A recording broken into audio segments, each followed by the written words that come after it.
Welcome to the Expat Empire Podcast, the podcast where you can hear from expats around the world and learn how you can join them.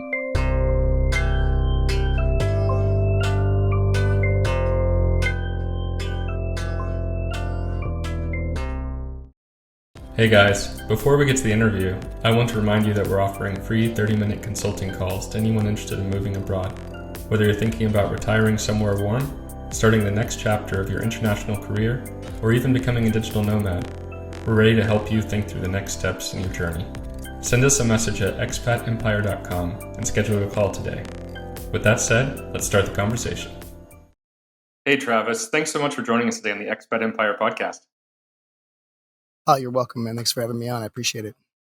Yeah, it'll be good to hear a lot about your experiences, of course, traveling around the world and more recently, I guess, slowing down a little bit as far as your travels perhaps, but I'm sure we'll hear a lot more about it.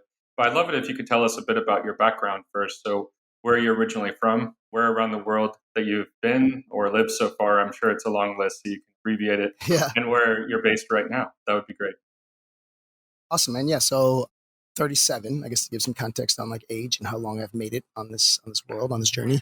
And I started in Milwaukee, Wisconsin. I was actually born in Minneapolis. I don't remember it because we moved when I was 3, but then I was raised in Milwaukee, Wisconsin. So that's what I claim is like, my home where I was brought up. That's why I'm still a diehard Green Bay Packers fan, all that stuff, Mm-hmm. But I worked in the nonprofit sector through my 20s. I was like a, old school camp counselor, and all I knew I was really good at was hanging out with kids. So I worked in the nonprofit sector, working with, disadvantaged youth, running after school programs. I ran a group home in New Orleans for a couple of years called Boys Hope, Girls Hope. It's a really cool job. It's kind of like my first real job. And then I went back to grad school, actually in Milwaukee at Marquette. I got a fellowship to the Trinity Fellow program, which is like a really cool grad school program, basically. And after those 2 years, I just kind of got it stuck in my head of like, whenever I ever made a decision like for my life and not for my resume. And that thought led me to book a one-way flight into South America. And then fast forward 9 years, and here I am still just like out in the world. I haven't really lived in the States since I was 28. And I've lived a lot of places since then. The memoir that I wrote that I'm sure we'll talk about, I broke up into four continents. So I guess as a way to like kind of abridge the list of places I've been, those 4 continents are South America, North America, where I lived in like Alaska, Hawaii, this island called Utila, where I did my dive master off the coast of Honduras. So I lived sort of all those places for a little while each. And then I lived in Australia. So that's continent 3 in the book. I did Australia for like a year and a half until I was forcibly removed from the country for breaking the terms of my visa. Also a good story in the book. If you want to know more about that, we can chat through that a little bit. It was a pretty hectic couple of days for me. And then also like a lot of Southeast Asia. So that's the last continent in the memoir that I wrote. And then since then, I've also been, like all over Europe, and Cape Town is one of the places I first went internationally that made me feel like the world is open to me. And I like made a lot of really close friends and connections there in South Africa. So I really love Cape Town. But yeah, I've been all over the map, man. And the more you travel, the more you find other places that, people talk about it that seem interesting and that make you want to go. So yeah, I don't think of my travels as being done by any means at this point. But since the pandemic, I've basically just been in Mexico. My partner is from Mexico City. So we spent the first like 10 months of the pandemic in Mexico City, and then sort of started plotting and scheming how to get down to where we live now, which is Puerto Escondido on the Oaxacan coast. It's a magical little sort of like surf town, bohemian sort of artsy neighborhood that I live in called La Punta that I really, really, really love. It's just got like this really connected energy where, I just showed up at this co-working space today to chat to you. And like I said hi to like 5 people, on the 2-block walk over here, because it's really like small little connected town. So I really love it here. And yeah, my girlfriend and I spent every dollar I have in the world on a piece of land in this neighborhood. So yeah, I'm trying the staying put thing now. I tried the moving around thing for like 9 years, and now I'm going to try the staying put thing. And so, yeah, I took all my money out of the bank and put it on a little chunk of Oaxacan land, and I'm pretty happy about it. Yeah. Sounds great. So that fast forwards us to today, I guess. Yeah, absolutely. Yeah, a ton to dive into there. And I guess maybe the best place to start is a bit at the beginning. So just to get some clarity on your thought process, and as you said, that sort of question about doing something maybe for you as opposed to the resume. So how did that originate, and how did it germinate, I guess, and ultimately lead to that one-way trip? Oh, that's a great question, man. I mean, I try to think through this and write it out a little bit in the book as well. But like, it's basically like, I remember as a kid, my dad having like a National Geographic magazine collection, right? And I would like lay on a rickety old bench press in like the suburban basement, just like flipping through these pages, like, what is, like, where are these people? And like, how can I meet like other people that are so different from me or whatever? I remember, like Papua New Guinea specifically, like always stuck in my head as a kid. And I was like, I want to go there. I still never made it. So hopefully I will at some point. But, I just like had these like, swirling images of what the rest of the world outside of Milwaukee, Wisconsin might be like.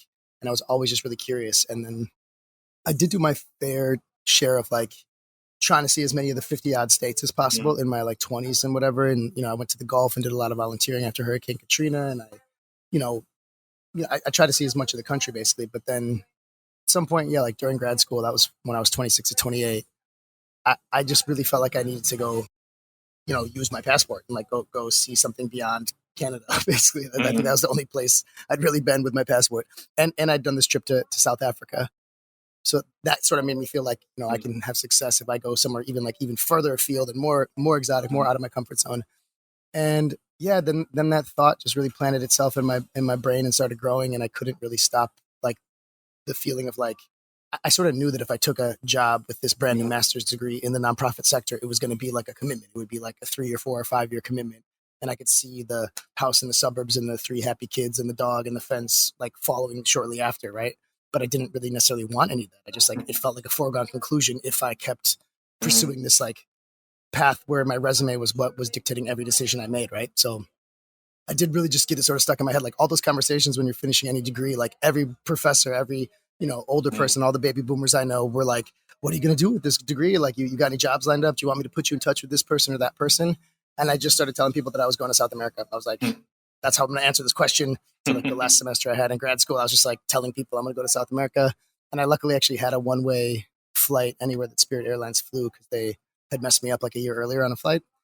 And so they gave me a voucher, 2 vouchers actually, anywhere they flew. So I used that to get myself all the way to Aruba on a one-way flight. And then I caught another short little puddle hopper sort of plane to get into the north coast, to the Caribbean coast of Colombia.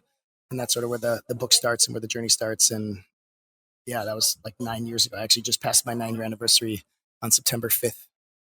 Nice. This past September. So it's been a whirlwind since then. And like, I mean, I still love Wisconsin. I love where I'm from. I'm not like, try not to talk too bad about, where I grew up and all that stuff. Cause a lot of it like made me who I am. And I'm very grateful to have like had the upbringing I had. But in the end, I'm like so happy that I like pushed myself to get through all the uncomfortable feelings that the beginning of travel often has for folks. And like, now I have this sense of like, I could end up anywhere in the world and find a job and find new friends and make community and be happy. And that's a pretty cool, like empowering feeling that traveling, I think, gives a lot of people like once you push through all that early uncomfort. Right. Could you talk a bit about some of those initial maybe doubts or challenges and those different feelings that you just mentioned? You could talk about that a little bit more and what you experienced and of course, maybe some of the strategies that you've come up with or how you've managed to deal with them and really embrace it over the last 9 years. Yeah, no, that's a great question too, man. Yeah, like, I mean, I keenly remember like the feeling I had when I was first going to South America because like I had no plan. I didn't know anybody there. I spoke like 5 words of Spanish. I didn't know like, I remember being like nervous about the money. I'd like never been anywhere where there's like totally different money and like a different conversion rate and like all these things and then on top of that, it's like, my parents were scared and like, growing up in the States, we're all made to feel like Colombia is a scary place for whatever reason. Colombia is like one of my favorite countries in the world, it turns out, and like a really wonderful place to be. And has, crime like every other country has crime, sure, but it's also just a really great place to go backpacking and to check out. But I showed up there alone without any language, without, a real understanding of the culture or whatever. And I knew I was made to feel scared. So that was there. And like, honestly, I remember like when I flew into Aruba, I went to the duty free shop and just bought a bottle of whiskey. I'm like a Wisconsin boy. I'm like, this whiskey will help me feel like I'm okay. Like if I need to just like take a shot of courage, I can. So I was like holding this bottle of whiskey at the airport and the security guard looked at me. He was like, are you lost? And I was like, oh man, I thought I was keeping that internal. I thought I was hiding it quite well, that I was like, as scared and out of place feeling as I was, but it was obviously just like apparent on my face, even as the security guard asked me if I was just like lost. And then it turned out we're like this lady, I was really weirdly stubborn about like paying for cabs at the time. I didn't want to like give any money to a cab. I was just like prepared to walk with my little backpack on, Right. And then this German woman who was teaching there, her name was Anna, she offered to like give me a ride into town. And then as we got to talking, like putting the bag in the car and on the way to town, She was like, actually, I have a spare bedroom. You seem like a really nice guy. Like, if you want to just crash in my spare bedroom, like, let's do that. Because I admitted I had no idea where I was even staying. I didn't like book anything ahead. So that was like my first real taste of travel serendipity. And I stayed with her for a week and kind of got my bearings a bit. But then, even like when I made it into Colombia, I remember like trying to get water. And I like was like practicing the Spanish in my head and like walked up to this little tienda and looked at this lady and then just like froze and walked away and was thirsty, for like the next 2 hours. Just like, it's like, man, I got to get this figured out, dude. I got to like feed myself and drink water and like find places to sleep and stuff.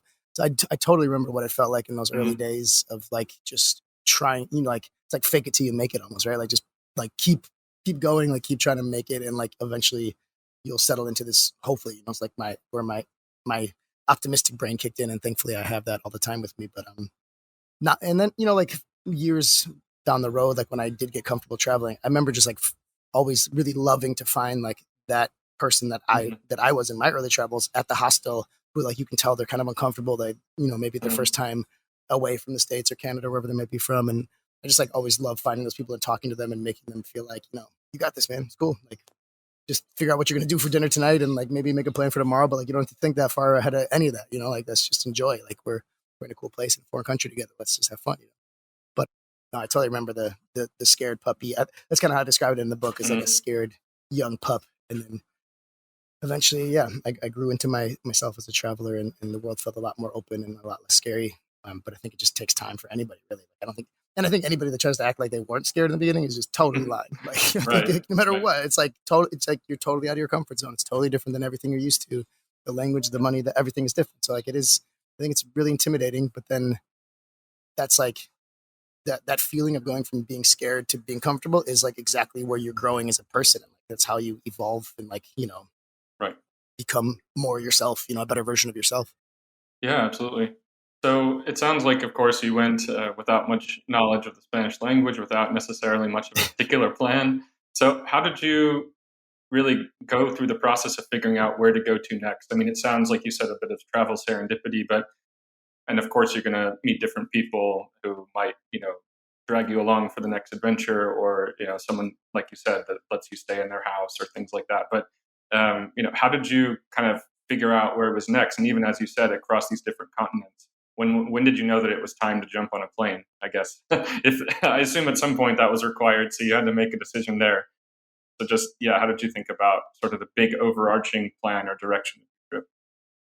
No, it's a great question. I guess with like the long version, like the when to get the flights, I found I would always just do that like well ahead of time for one to like save money. I also, it's like one of the pro tips I give in my book. I would like look up where the cheapest, international cross-continental flight is from, say I was going from like Asia back to the States at some point, and I knew it was going to be like for the holidays, which would say it's September. I'd be like, okay, so in 3.5 months, I need to get a flight from Southeast Asia back to the States. I would just look up like which airports are the cheapest. And turns out in Asia back to the US, it's definitely Hong Kong, like by a couple $100s. So then I would just like buy a flight out of Hong Kong back to Chicago or something for like 3 months in the future. And then I kind of love that way of traveling, because then it's like you have this big white canvas in front of you to like fill in the time between that flight and where you are currently. And it's like, whatever, I have this much money and this is my flight back to my home country. And then I'll fill in this like white space between with whatever feels good and whatever feels interesting, like volunteer opportunities or just traveling with other friends. But to the first part of your question of like, how do you, like pick where to go next, and like what sort of makes the path in front of you? For me, it was like, I didn't really realize this either when I first left on that first trip to South America, but I'm like a born hostel hopper. Like I just love like the hostel culture. And like, I remember the first hostel I really fell in love with was this place called The Dreamer in Santa Marta. And there I made like, my first like little travel crew. We were super, did everything together for like that week, like cooking family dinners together, planning like the coffee plantation tour the next day together, all that stuff. And then like in every hostel too, there's like flyers on the wall for like other hostels that are like, associated to this one, or like other fun hostels. And then all the conversations on the road too are just like, where have you been? Where are you going? All that stuff. And like the advice offered up there is just like invaluable. Like, and I never cracked like a travel book or a travel guide ever. I just like chatted to people and looked at the flyers on the hostel wall, and then like would tag along with whoever's going. And at some point too, like I remember like Medellin is just like a kind of crazy party town. And I was like, having just party night after party night. And I felt like I needed to escape this like party town. And this young Irish kid named Brian, like one morning when I was like, dude, I got to get out of here. he was just like a buddy that I'd made in the hostel. He was like, I'm going to come with you, man. So like that decision by this dude who was like, he's like 7 or 8 years younger than me, like crazy Irish guy that can, like sleep through like a train riding past his head and, like the best version of himself when he's got like 20 beers in him. He's just like a really funny Irish dude. But he became like my first best travel mate, and him and I sort of made all of our plans after that together. And we sort of picked up people along the way. So like a couple weeks after that, we had like a 7 or 8 person travel family that we were making every decision with together. So with that group, I did like the Coca Canyon and Machu Picchu and the Salt Flats in Bolivia and the Amazon in Bolivia. So like the last couple months of that first trip to South America, I was like with the same travel family. And that was just a really magical, special experience for me, and made me feel more like, man, this is also possible, because like you can find your people on the road and form like the fastest, closest, deepest connections, create like a lifetime worth of memories together in a few months. And then like, it's sort of like impermanent, and that's part of the magic of it. And then, our that first travel family had people from New Zealand, Australia, Scotland, Ireland with Brian, me, and one other American. And yeah, it was just like, we just like loved each other's company, and like, it felt so fun and comfortable to make all these choices, and to like, like go into the fray together wherever we were headed next, to whatever overnight bus we were getting on, we were like doing it together. It felt really like it was just a little family. It was awesome. And I know this is getting into maybe some of the technicalities, but I'm really curious how you were able to, frankly, fund this great travel adventure, because I think a lot of people think about that part too. And for some people, it's some type of remote work, and for others, it's maybe working on the road and finding those opportunities. So it'd be good just to know how you were able to make it happen, because maybe some of the other listeners or viewers out there are curious about how they can do it themselves. For sure. No, I think it's a great question. I think like it's actually one of the notes I had from some of the people that read the first version of my book, is to like explain it even a little more, because I do think it is something that, will leave people wondering if you don't kind of say how much you spent, where that money came from, all that stuff. So for me, I had a little money from a grandma who had like passed away. And like I mentioned in the book, like a couple times I would like swipe my card that my grandma money was on and just be like, thank you, grandma. Like in my head, like, it was like maybe $5,000 or something. And then I also, like before I left, like I mentioned, I left in September. I'd finished grad school in like May, right? So I had June, July, August to just try to save. And I ended up like taking every shit to this bar that I could take. And then I also was like pedicabbing on the nights that I wasn't bartending. So basically just like biking a bike around Milwaukee with, my fellow Wisconsinites behind me. And then it was just like for tips, right? But that job, I would make a couple $100 every night biking people around as a taxi service. So I just tried to save. And I think I departed on that first trip with about like $8,000 or $9,000 in my bank account. And at the time, actually, too, it was like the most I'd ever like managed to sort of like save up and have there ready for my use. But then I found like the first trip was about 5 months to South America. And I found that I was able to do it all for about $1,000 a month. Like I was definitely staying in like cheap hostels. I never got like a private room. I always was in like the 10 or 8 person dorm room. I, took overnight buses to save money. I just like did it all like, you start to figure that stuff out pretty easily too when you're on the road. Like you watch and you learn from other backpackers around you. A lot of meals were just like bananas and peanuts, like that kind of thing. And I didn't mind. Like I was like, this is cool, because I also felt like this can go on as long as possible, as long as I have money. So every choice I made that helped me save a couple of dollars also felt like productive and rewarding in a way. So I don't know. I really sort of got very used to being clever with money and saving money. I actually just wrote a blog post about this. Like it was something like 6 ways I learned how to save money while traveling that will save me money for the rest of my life. Something like that. Right. And yeah, I think like, I work out at playgrounds when I find them wherever in the world. I cut my own hair. I never pay for water because I carry a water bottle wherever I go. I just try to be like really kind of creative and crafty and making sure that my money stretches. And then at some point too, when like, this maybe like 2 years into the travels, I started like looking for volunteer opportunities or work opportunities. So I worked at a bar, like when I was doing my dive master on Utila, I started working at a bar when I was there. And then from there, I went to Alaska, try to work in Alaska because, that's like the Alaskan dream, like go there and make $10,000 and keep traveling kind of thing. I didn't quite have that success, but I did make some money in Alaska. And then, I just started like when you can see the financial light at the end of your tunnel, but you want to keep the adventure going, it forces you to just like try to figure out what you can do to keep it going. So like, that's also why I ended up going to Australia, because I was able to get a working visa. So when I was in Australia, it was hard to find a job at first, but then eventually, like when you get work in Australia, all the jobs there pay really well. So then I was able to come up sort of quickly, and that was really nice. And then, yeah, and then the end of my book, I won't give a spoiler, but it was like, I started to realize like, this might be it. Like I had like past 31, which is basically the age that you can like get a work visa for like New Zealand, Australia, and a lot of the other countries that have this work reciprocation visa with us. Is that the working holiday visa? Or yeah. Okay. So it gives you it basically gives you like a year to go like work Right. whatever job you want, like legally in the country, right? Mhm. But I had kind of outgrown Mhm. the ability to do that, and I was like 32, and then I got forcibly removed from Australia. Mhm. Also, like back, and then like I was just in Asia, but I got on Workaway when I was there, and I started just like trying to find every volunteer gig I could find, just so that like my housing would be covered and some of my food would be covered. And I remember, yeah, like there were stretches then where like I was like helping rebuild concrete houses in Tacloban in the Philippines that had experienced like one of the worst hurricanes in their history. But I remember like I could make like a 2-week period pass and only spend like $100 because like my housing, my food was covered. Just spending money here and there on like some extra food or some beers or whatever. So I don't know, when you get in that mindset of just like, I want to make this adventure go on for as long as possible, you can figure out how to like really save money on the road. And I think in the end, I always say I can have a lot of fun in most of the countries I would want to travel for less than $1,000 a month. And then if you stop and volunteer or you stop and work, you can make it even stretch longer. So yeah, it's not, like I can do like two months in South America for what a lot of people I think would go spend in 2 weeks at a resort, or in the other ways that people choose to travel and vacation. Right. So I think it really is just a shift in mindset of like how you want to travel. And I definitely prefer like one-way flights and no real plan and just trying to see like how long this amount of money can afford me to go. Yeah, that makes perfect sense. And as you said, a lot of good financial management tips in there anyway that can help people regardless of their plans or their situation. So it's good to hear that you were able to make every dollar count.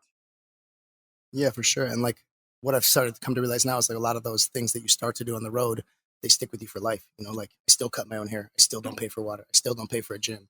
And it's like all the stuff that I started doing while traveling just to stretch every dollar.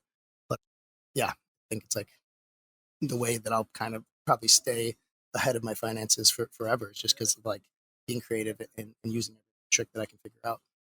So what would you take with you when you were fully on the road during that time? What was your typical backpack or situation around that? Because I can imagine there's a desire, and I've had this before earlier in my travel days, and I've certainly never traveled as long consistently as you have, but wanting to maybe take more than I needed to, and it ends up weighing you down, or you can't keep that one thing that you want, and maybe you don't really buy anything on the road anyway, but there's some souvenirs that might be nice to have, even if they cost practically nothing, just as a reminder of your adventure. So how did you manage your space? What were the most important things that you took with you? And of course, going across different, geographies, different seasons, like that. Yeah, and I mean, all my trips were long enough where I just felt like I needed to have like warm clothes and a bunch of tank tops and board shorts as well.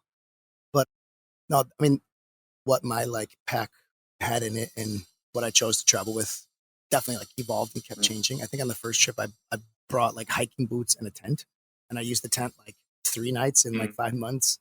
And I used the hiking boots never. Even like when I went on a hike, I was like, these tennis shoes are more comfortable than the hiking boots. Like, why would I even put them on? Right. So, I learned some stuff. I learned some stuff on that first trip of like, I just tried to make, when I put my backpack on, like myself look like a backpacker in the mirror. I was like, yeah, I should have a tent and I should have hiking boots. Like, turns out I used neither of those things. Right. And then like, I mentioned earlier, I play guitar, not like an expert, but I really enjoy it. And like, especially sitting around a campfire at a hostel somewhere, like it's really nice to be able to break it out. So ended up in like the 4th month of my first trip in Bolivia, buying a little $100 travel guitar at a music shop in La Paz. And so that became part of my, I kind of like traded the tent out for that. And that became like part of something that I felt was worth carrying for me. But I basically had like a little backpack that I would put on my chest when I was going to the airports, with a big backpack on my back that had all my clothes and everything. And then this little travel guitar that I could sling over my shoulder. And that was sort of my get up for the 4 years that the book covers. And I kind of got it down to, like what I thought was valuable and what was like a use of space inside of my bag. But yeah, it's mostly just like old clothes, like clothes that are falling apart. And I mean, that's another just, I guess, piece of packing and travel advice for especially anybody from the States or Canada. Like, I remember having this weird misconception that like I needed to get everything here before I leave, because like, what if I can't find it? But, like, the world has everything. Every country I've ever been to has like pharmacies and clothing stores and like whatever shoe stores, like whatever it is, like that you lose or break or forget to bring, Mhm. you can just buy it when you show up wherever you're going. So like, I just think it's a weird, like very, very, American Mhm. misconception to think that like you have to get it here before you leave here. Cause once Right. you get over there, they won't have shoes or Yeah. whatever. It's like, of course they have shoes. Of course they have boxers. Of course they have sunscreen or whatever, whatever it might be. Yeah, absolutely. And even with electronics, it's only gotten easier. It seems like most of the things you buy these days can take any voltage, or obviously you can get the converters and things like that. But it almost seems like the process of the things that I was concerned about. I mean, yeah, like you said, you can probably find some clothes that fit, maybe, even from a thrift shop or something like that if you need to. But those electronics were harder back in the day, but now it's just everything's so portable, everything's, smaller, lighter, and takes ultimately kind of all of the voltages. I guess maybe you have to just change the plug potentially, but that's about it. Yeah. Yeah. And like having like a great international or like a universal adapter or like Mhm. charger, that is like something I would totally say it's good advice to pick one out that will work wherever you go, just because then it takes out that worry. Yeah. Like make sure that your phone will still be able to be charged or whatever else you use will still be able to be charged. But yeah, a lot of this stuff, like, and I also, it's like now I look through my clothes and the things that I've acquired over the last 9 years, and it's so fun to be like, this shirt's from here, and these Mhm. shorts are from here, and this hat is from here, and like all my stuff is just like this weird mishmash of things that I picked up throughout my travels. That makes that makes it even cooler. And like you have like an Absolutely. eclectic closet. Yeah. So we've heard about a lot of the great adventures, some of the fun parts, some of the craziness. Obviously, didn't get too much yet into the deportation part, but I'm sure that was an adventure as well. But what I'm Yeah. curious about is if you could tell us a little bit about maybe some of the downsides or some of the things. Were there any points in those years of constant travel that you thought about? Maybe I'm getting a little tired of this, or maybe I need a break, or perhaps it's time to go back home. And I'm not sure how frequently you went back, to visit family and friends in the States and so on. But it would just be good to hear a little bit about maybe some of the negatives as well, just to give a balanced perspective. Oh, for sure. Yeah, I mean, like, basically to answer that part about how often I go home, I'm like, I have a really good group of guy friends that I grew up with, working at the same summer camp, going to the same high schools and all that stuff. And we go on a trip between Christmas and New Year's Mm. every year up north in Wisconsin. And then also I'm like close to my family, and Christmas is right then too. So like those two things Mm. combined, like the holidays with my family, this trip with my buddies, has always made it worth it for me to like figure out how to get home every basically Christmas and New Year's throughout this whole stretch. So Mm. like no matter where I was, Australia, whatever, I would pay the money and figure out how to get home, and just to look my family and my closest friends in the eye and be like, I'm still me, I'm still everything's good, give me a hug, and I'm gonna keep doing this whirlwind adventure. But like Mm. just to keep that connection at least once a year. So I, Right. I always kind of just stuck with that. Mhm. Last year, actually, with the pandemic, was the first time I didn't make it home for the holidays, and it felt super, super weird. Mhm. Just like miss Christmas. I was like, this is Yeah, weird, that's hard. Yeah. super hard. But in terms of just like, yeah, like I didn't experience too much like loneliness or homesickness or anything like that, because I am like a pretty extroverted person. Mm. So that the whole like hostile traveling culture where it's like very open and connected really suits me. And like, I even took pride in being somebody that like helps accelerate it, like, Mm. make the whole hostel hang out together when I'm wherever I am in the world kind of Mm. thing. And like lead the charge to the bars that night. Mm. I always kind of had that in me. And I was always like kind of the older guy too, because, Mm. like a lot of people backpacking are in their early mid 20s, and I was in my like late 20s, early 30s. Mhm. But, I did also, have some like tough moments on the road. I mean, some of it is like, relationships you form become really intense and very heavy and real. And like, I think I fell in and out of love like 7 times in the 9 years that I was traveling. And some of those weren't my Mm. choice, right? So some of those heartbreaks were sad and hard and made Mm. me feel like I should go home. One of them was actually the reason I went back to Australia illegally and started working on a tourist visa instead of my working visa, Mm. because I had like, broken up with the girl that I thought I was going to Mm. settle down in the States with. Right. So then I was like, I got to get back to, kayaking with these dolphins in the sunshine. It's like the only thing that'll make me happy. So that was like why I ended up back in Byron Bay for like, the 5 months that I shouldn't have been there, Right. Right. before they caught me. And then I also have this other like really vivid memory of, I was in the Perhentian Islands, which are islands on the side of Malaysia that are like gorgeous. They're like pretty far out to sea, so they're pretty untouched and unmessed with, and it's just like beautiful nature. But they have like other problems, like people get like food poisoning and Mhm. water poisoning and bad bed bugs out there. Mhm. And it's also famous for being the cheapest snorkel tour like in the world, right? So like I did a snorkel tour for like $10 or something. It was so amazing, like seeing all these cool fish. But I got my back super sunburned, and also there's like a fun party life there. So I was like, just drinking rum and like smoking bad tobacco and just like partying too hard. Right. And then I slept in this bed that had like a million billion bed bugs in it.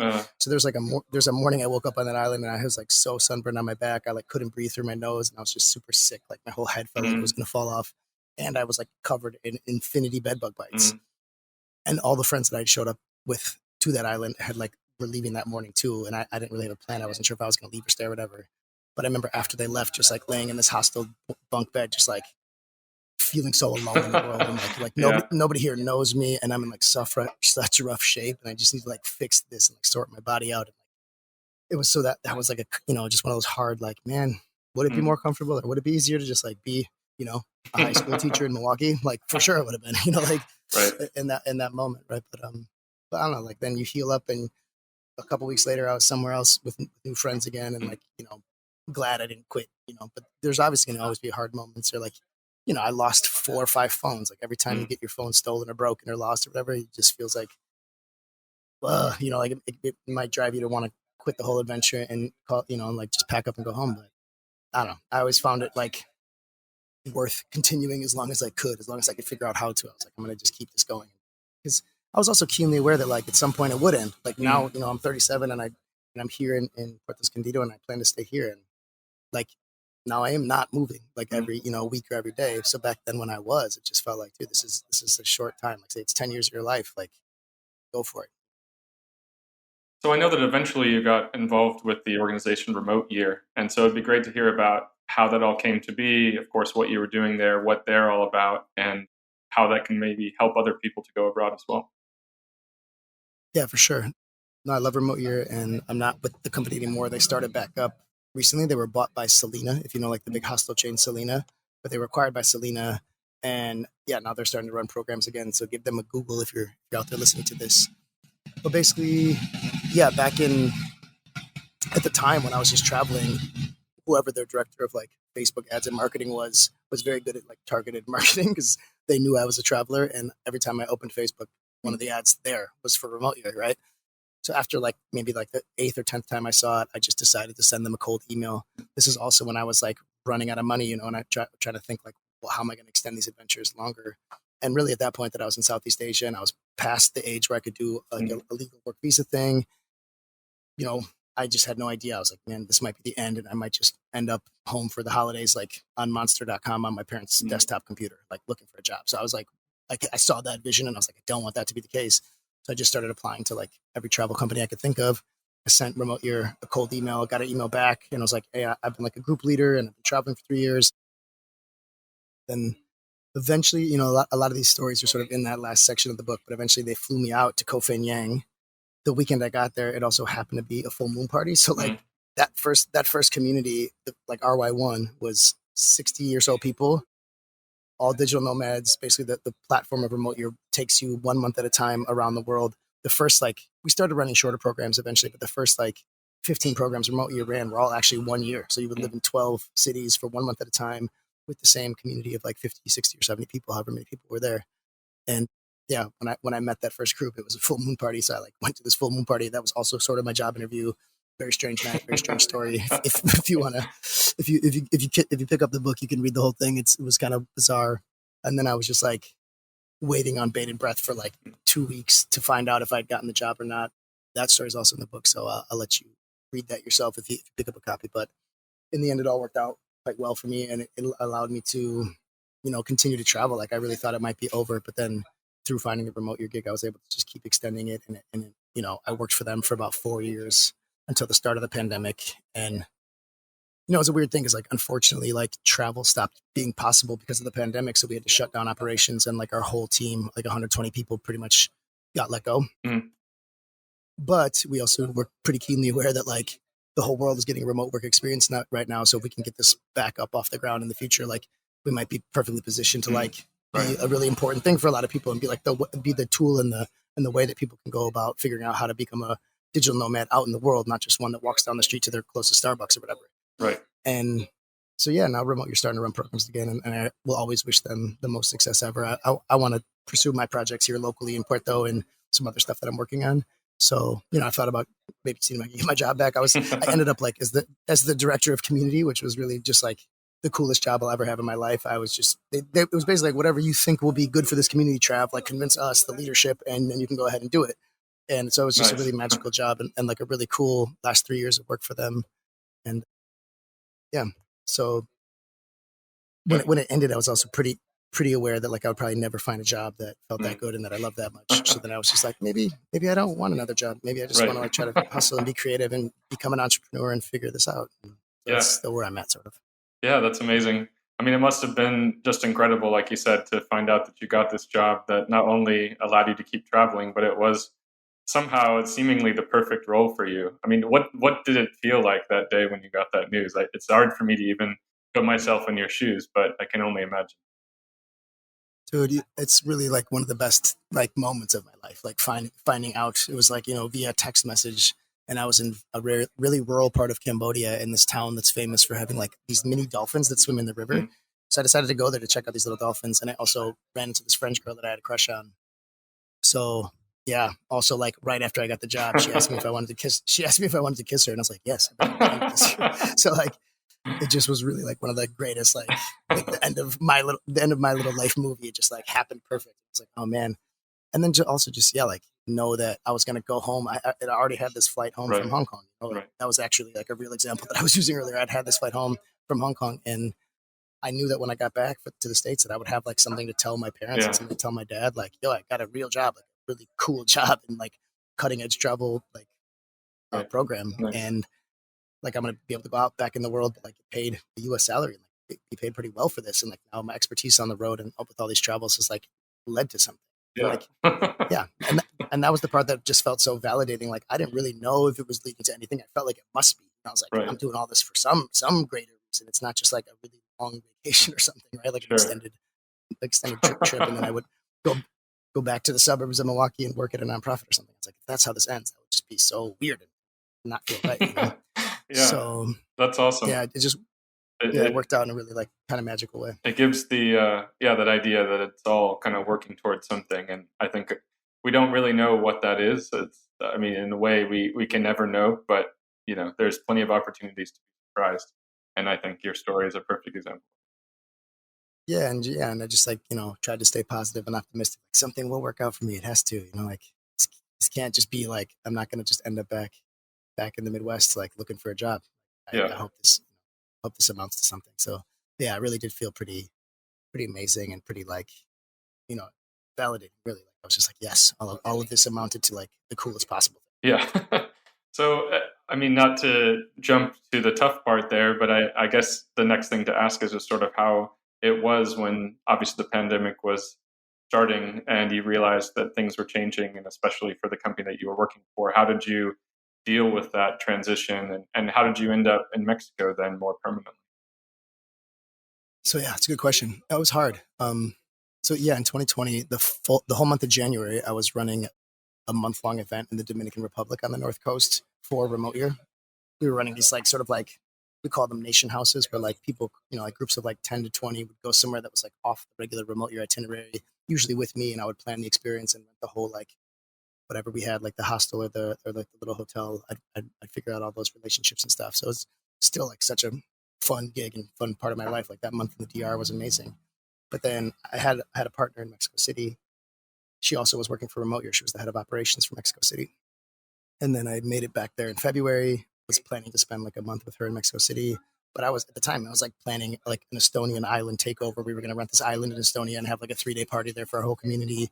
I was planning another month-long meetup in like Central Africa. I was like working on all this like really interesting stuff that had me feeling like this is so cool. I still love this job.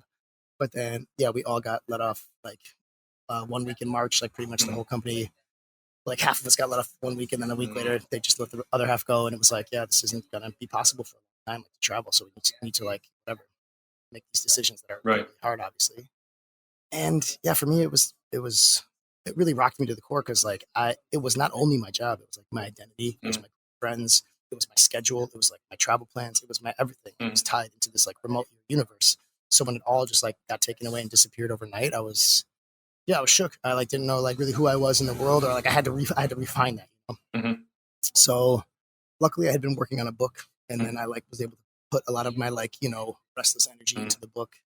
And, and I have all like all through my travels, I had the thought of like, where would I open up a hostel or like a little Hmm. hotel? I mean, now it's like, where would I open up a co-working, co-living? Because I'm, in my mid 30s and not my mid 20s anymore. Hmm. So the idea sort of morphed and matured with me, but like I still had all those thoughts, right? So I don't know. Once I was able to like first few weeks after, and I like the being like sad or disgruntled or whatever, like feeling bad about it, kind of just like dissipated. I was able to just like focus my energy on what's next. Hmm. And one of my buddies, Jason, he also got employed at Remote Ear right around the same time I did. He led the second ever group. I led the third ever group. So we were like in that first batch of like 15 employees. And him and I have always been really close. And he also is way more like operations minded and like how things should work. He's like very strategic. And I'm more like culture, community. Let's make this fun. How do we like keep everybody in the mood? Hmm. So we kind of have like two sides of the Hmm. spectrum covered on a lot of the stuff when it comes to community building and remote work and all this. So we decided when we both got let go to start a consultancy around remote work. So last year we started we called it Sprawl Consultancy, and we've been doing that since we started it. Yeah, just over a year ago, maybe like we're probably coming up on a year and a half actually now. So that's a lot of the work that I was able to like throw myself into, is just Hmm. building out our website and building out the company and like making it a real thing and trying to find our first couple clients, which is the hardest part. Right.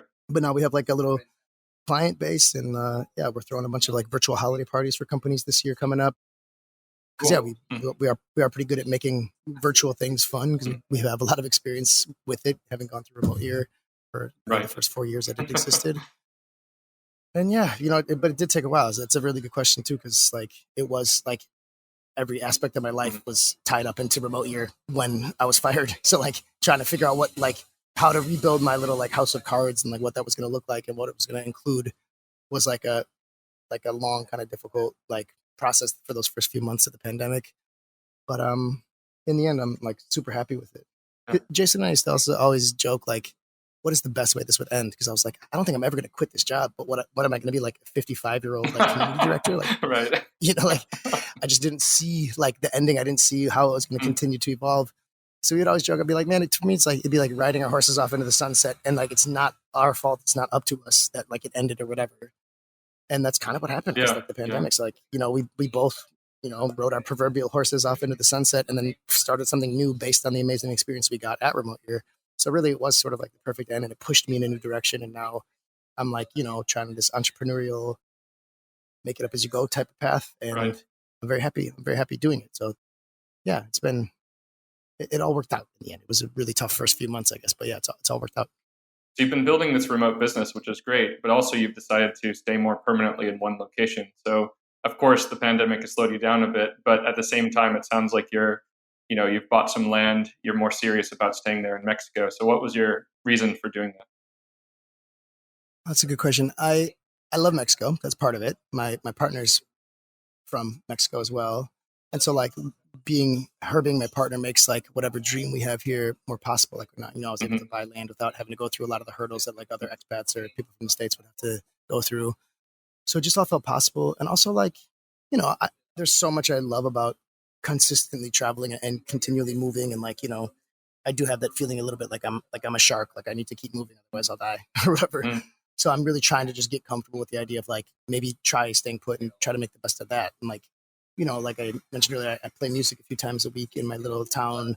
I like, started an ultimate frisbee game that happens once a week. I play volleyball most nights of the week with a bunch of locals here that like, gave me a nickname and all that kind of stuff. So it's like I've always known that there's like parts of life on the road that are amazing and that like you can only have if you have a life that's constantly in motion and constantly trying to discover the new. But I'm also missing things that like you can only have if you stay put and you try to build community and you try to be a part of a community. Like I'm also working on trying to get like a plastic recycling system set up in my neighborhood and things like that. It's like, I could never really do that if I was going to leave every week or do, music the way that I'm doing music right now. Or yeah, like all these sort of ways to try to like become a part of the community and help build community. Those are all things that like I knew I was sort of missing by consistently and forever moving. So now that I'm staying put, I'm just trying to lean into all like the best parts of staying put. And that's really kind of like, where I've come in my mind about it. It's like I was trying to make the best of moving when I was moving and see as much as I can do and do as much as I can do and meet as many people and make as many stories as I can make.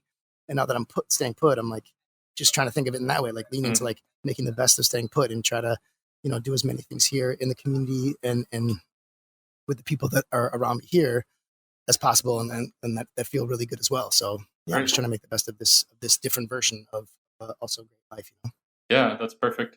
So I know that you've talked about releasing your book and you've shared some stories from it in our conversation today, but I'm sure people out there definitely want to catch more of the stories and pick up a copy. So if you could tell us more about where they could find it, of course, the name and what you cover there, if anything has been left out of the story so far, that would be great.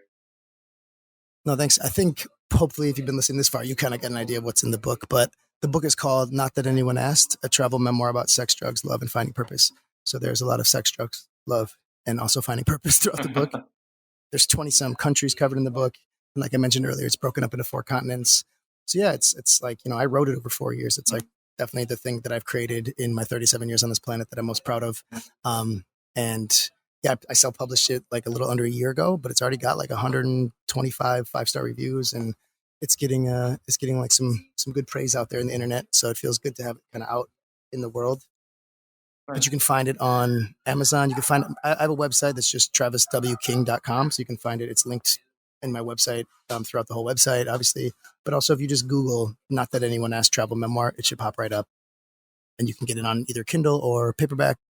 Great. I mean, I dropped the forever prices by a couple of dollars just because in the end, I'm like, I just want as many people to read it as possible. Like at first I was like, I want to make like $4 or $5 off each book because like it took me 4 years to write this book. Right. But now I'm like, I don't need to, like, because I'm also trying to give $1 towards some charities and some causes that I support for every book that I sell, right? But yeah, whatever. In the end, it's like I just want this to be in as many people's hands as possible, and I think I hope it becomes part of like the great travel memoir canon of when you're a hostel hopping backpacker, you're like, have you read? It's a conversation. Like, have you read Not That Anyone Asked? You got to check this book out. So I hope it becomes like that in the future, and the more people that read it, the more likely it is to become that way. So please check it out if you're out there listening to this. I promise I wrote it with my whole heart, and I'm so honest throughout the whole thing, and I know every sentence in that book. Like I really reread it like 15 times before I published it, and I'm super proud of it. It turned out better than I even was hoping it would turn out, I think, and I had high hopes for it. So, yeah, good stuff. Well, I'll definitely put links to that and your website and everything else in our show notes. I recommend people out there pick up a copy, hopefully a paperback, so that they can take it to the nearest hostel and leave it there when they're finished for the next backpacker. But thank you so much for your time today, and thanks for sharing your story, Travis. It's been a pleasure, and look forward to keeping in touch. Thanks, David. Thanks for having me on, man. Expat Empire, man. It's a cool podcast you got started here. So thanks for having me be a guest. Hey guys, don't forget to like our video, subscribe to our channel, and leave your comment below. You can find us on Facebook and Instagram at Expat Empire. We help people to move abroad through our personalized consulting services. For more information, check out expatempire.com. Thanks and see you soon.